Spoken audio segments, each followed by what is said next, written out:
آپ اس حدیث کے تناظر میں جماعت صحابہ کا ادب سمجھنے کی کوشش کرنی ہے کہ رسول اللہ صلی اللہ علیہ وآلہ وبارک وسلم کی یہ جو جماعت ہے، یہ جو شاگرد ہیں، یہ رسول اللہ علیہ السلام کا کس قدر ادب کرتے ہیں۔ میں کل ایک جگہ پڑھ رہا تھا، ہم لوگ کس قدر دور ہوتے جا رہے ہیں محبت سے، ادب سے۔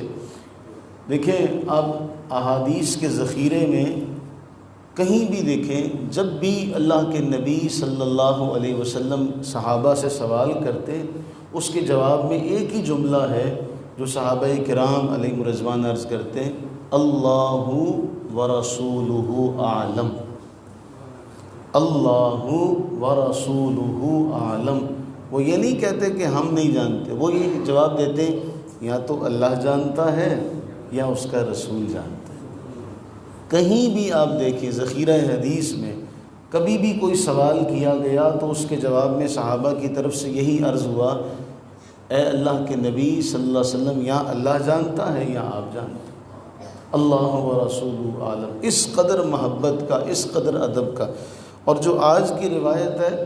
یہ تو انتہا درجے کی، اس کے بارے میں کچھ بھی نہیں کہا جا سکتا کہ آپ ان کی اس ایک بات کو یاد رکھیں تو وہ ان کا قد اتنا اونچا ہے کہ ہماری سوچ کا بھی وہاں پر پرواز نہیں جا سکتی جہاں تک ان کی شان ہے، جہاں تک ان کا مرتبہ اور مقام ہے۔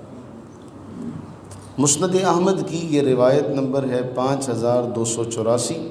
اور یہ صحیح بخاری میں بھی ہے۔ کمال یہ ہے،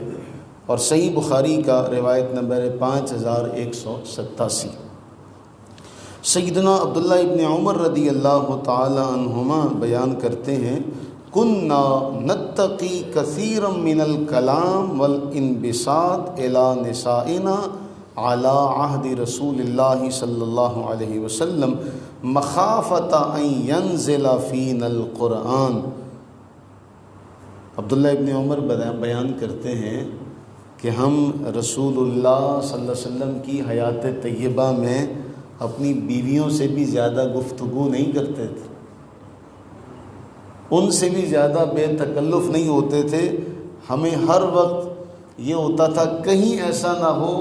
کہ ہمارے بارے میں کوئی آیت نازل ہو جائے۔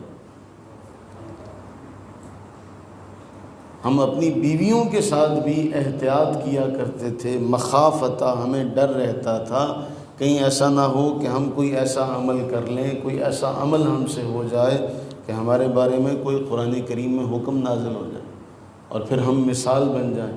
ہو سکتا ہے کسی بھی حوالے سے بن سکتے ہیں۔ تو ہم اللہ کے نبی صلی اللہ علیہ وسلم کے دور باسعادت میں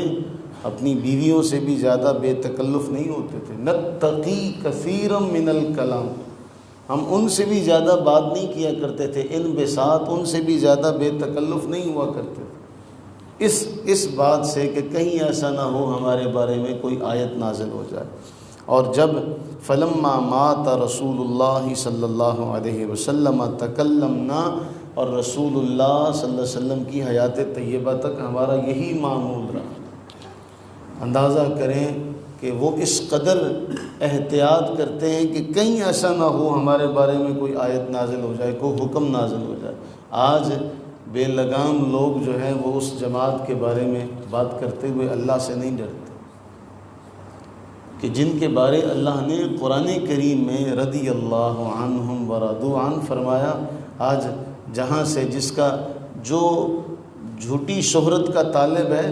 وہ چاند پہ تھوکا ہمیشہ منہ پہ آتا ہے، لیکن آپ دیکھیں کہ اس محرم کے مہینے میں ہمارے ملک پاکستان میں اس طرح کے 5-6 کیسز جو ہیں وہ سامنے آئے جس میں چند بے لگام لوگوں نے جماعت صحابہ کے بارے میں ہرزہ سرائی کی، لیکن اس کے اوپر کوئی ایکشن نہیں لیا جاتا۔ کوئی قانون کتابوں میں سارا موجود ہے، آئین کی کتابوں میں سارا موجود ہے کہ جی یہ نہیں ہو سکتا، یہ نہیں ہو سکتا، لیکن وہ بے لگام جو ہیں وہ ہر طرف دندناتے پھرتے ہیں اور آزادی اظہار کے نام پہ جس صحابی کے بارے میں ان کا جی چاہتا ہے وہ بولتے۔ اللہ سے دعا کریں اس روایت کے بعد وہ ایک جملہ وہ ذہن میں لائیں جب کسی نے صحابی کے سامنے کہا تھا کاش میں اس دور میں پیدا ہوا ہوتا،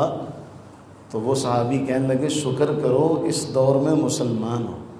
اس لیے کہ ہم نے اپنے دور میں بڑے بڑے عقل والوں کو دیکھا کہ جنہوں نے رسول کریم علیہ السلام کو آنکھوں سے دیکھا لیکن آپ پر ایمان نہیں لا سکے، شکر کرو آج پیدا ہوئے، آج مومن ہو۔ اب ان کے بارے میں ذرا سوچیں کہ وہ کس قدر احتیاط سے زندگی گزارتے ہوں گے اگر وہ اپنے گھر کی چار دیواری میں اپنے گھر والوں کے ساتھ بھی اس احتیاط سے زندگی گزارتے ہیں، ان کا کاروبار کیسا ہوتا ہوگا، ان کا رہن سہن کیسا ہوتا ہوگا، آپس کے معاملات میں وہ کس قدر محتاط ہوتے ہوں گے۔ ہم نے کوئی بات ایسی نہ کہہ دیں کہ ہمارے بارے میں کوئی معاملہ نازل ہو جائے، کوئی آیت نازل ہو جائے، ان کی جگہ کوئی کھڑا ہو کے تھوڑی دیر کے لیے یہ تصور کرے کہ وہ کس قدر محتاط گفتگو کرتے ہوں گے، کس قدر محتاط رویہ ہوتا ہوگا کہ ہر وقت دھڑکا لگا ہے، ہر وقت یہ دھڑکا لگا ہے، کہیں کوئی ناراضگی نہ ہو جائے، کہیں کوئی بات نہ ہو جائے۔ ایسے ہی تو نہیں کہا تھا یہ شہادت گہے الفت میں قدم رکھنا ہے، لوگ آسان سمجھتے ہیں مسلمان۔ اللہ سے دعا کریں باری تعالیٰ ان کے درجات میں اور بلندیاں اور رفعتیں عطا فرمائے، اور ہمیں اس جماعت کا ادب نصیب فرمائے، ہمیں اس جماعت کی محبت اس زندگی میں نصیب فرمائے، اور ساری زندگی اس محبت کا پرچار کرتے رہنے کی توفیق عطا فرمائے، اور اسی محبت پر ہمارا اس دنیا سے جانا فرمائے۔ آمین۔